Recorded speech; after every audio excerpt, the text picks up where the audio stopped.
Have you ever taken Myers-Briggs, StrengthsFinder, DISC, I've taken a couple. Enneagram? Right. So those assessments, businesses invest so much money into them, and the product they get is a PDF. It's a report, right?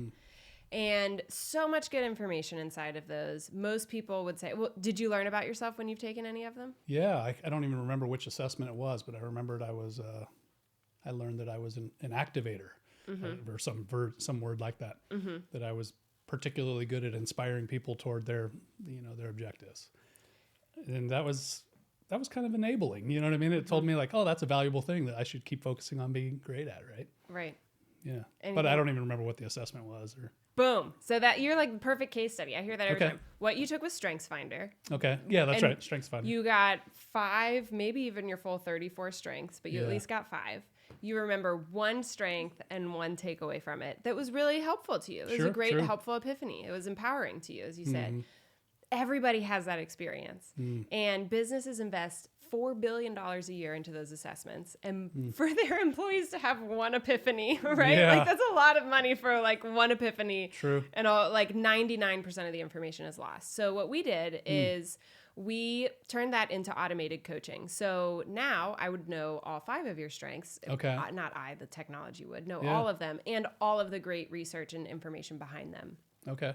And so right before I would come to meet with you to record a podcast, I could get a tip from my calendar that says, oh, hey, Kirsten, Aaron loves to talk about blah, blah, blah. Or Aaron is really good at, whatever. Or if you need to persuade Aaron, here's how you can do that. Or if you're having a conflict with Aaron, here's how to solve it. Like just tips on all of the good information behind that.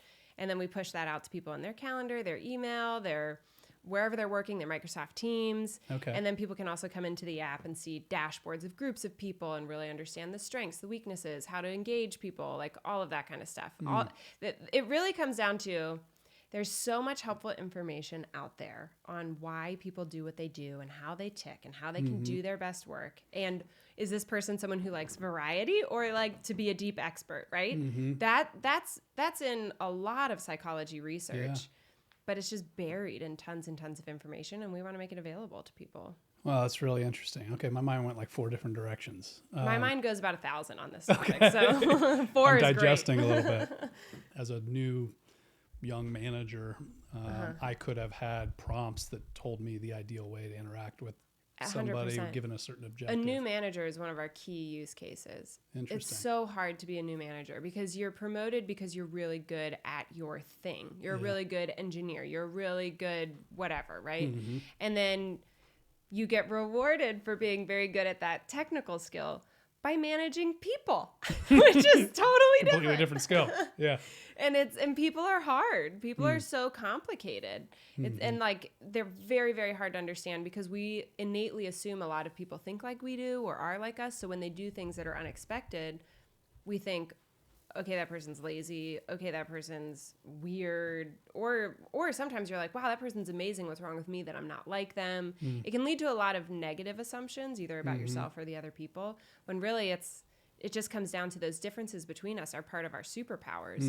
And how can you better leverage those? Like as a new manager, how can you understand the different people on your team of like who's best with what work? Or when you hit this type of a problem, who's best at solving that kind of a problem? That's not about your hard skills. That's about your brain's wiring. Yeah.